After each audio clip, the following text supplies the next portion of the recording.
Hello, so WhatsApp guys, আপনারা কেমন আছেন? আমি গেমিং না পেলে আবার চলে আসলাম আপনাদের সাথে। আমি আজকে আপনাদের শেখাবো কীভাবে ফার্স্ট এডাব্লিউএম চালাতে হয়। অনেক লোকেরা আছে এটা লং রেঞ্জে ভালো এডাব্লিউএম চালায় আর শর্ট রেঞ্জে ভালো এডাব্লিউএম চালাতে পারে না। কিন্তু কিছু কিছু লোকেরা আছে শর্ট রেঞ্জে ভালো এডাব্লিউএম চালায় কিন্তু লং রেঞ্জে ভালো এডাব্লিউএম চালাতে পারে না। এই সমস্যাটাকে সমাধান করতে আমি আপনাদের মাঝে 5টি টিপস অ্যান্ড ট্রিক নিয়ে চলে আসলাম। এই টিপস অ্যান্ড ট্রিক্সটি ইউজ করে আপনারা শর্ট রেঞ্জ লং রেঞ্জ দুটোই ভালো এডাব্লিউএম চালাতে পারবেন। প্রথম টিপসটি হলো ইম্পর্টেন্ট সেটিং। এটিকে করার জন্য আপনাদের সবসময় ওল্ড ফায়ার বাটন অন রাখতে হবে। আমি দেখেন এখানে অফ করে দিলাম না, দেখেন কি হয়, মানে গুলি বের হচ্ছে না, মানে কি বলবো, পুরো খারাপ অবস্থা। রিলোড করতেছে, শুধু গান সুইচ করবেন শুধু রিলোড হয়। এই জন্য আমি এটাকে সবসময় অন রাখি, আপনারাও অন রাখবেন। এবারে দেখেন আমি কিন্তু মারতে পারি।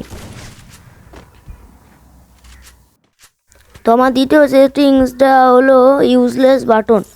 যে কোনো একটি বাটন আপনারা ইউজ করেন না, সেটি ক্রপসারের মাঝখানে রেখে দিতে হবে যাতে এনিমি কোথায় লাগবে এটা বোঝা যায়, আপনারা যাতে বডিতে ভালো করে এনিমিকে মারতে পারেন।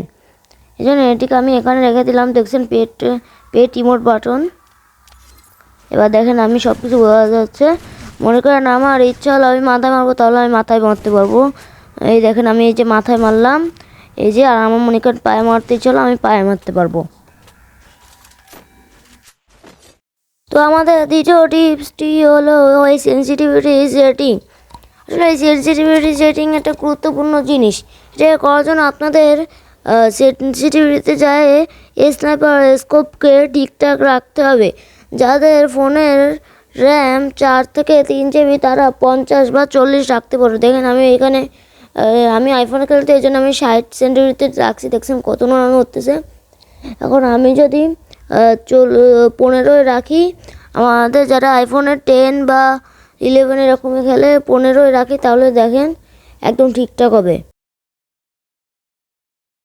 আর তৃতীয় টিপসটি হলো প্রিডিকশন ফায়ার। এটি অনেক গুরুত্বপূর্ণ জিনিস। আপনারা জানেন এখন গাড়ি মানে কত চলাচলে বিয়ার র্যাঙ্কে, পুরো খারাপ একটা পরিস্থিতি।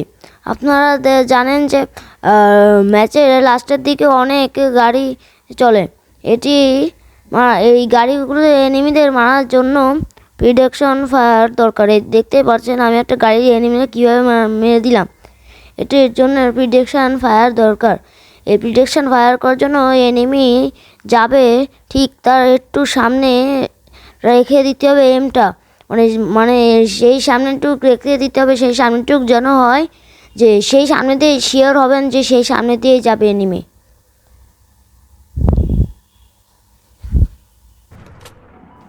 তো আমাদের 4 নম্বর টিপসটি হলো how to do fast switching. Fast switching করার জন্য আমাদের ফায়ার বাটন চেপে তারপরে হলো কি আমাদের গান সুইচ বাটন চাপতে হবে, তাহলে আমরা তাড়াতাড়ি ফাস্ট সুইচিং করতে পারবো।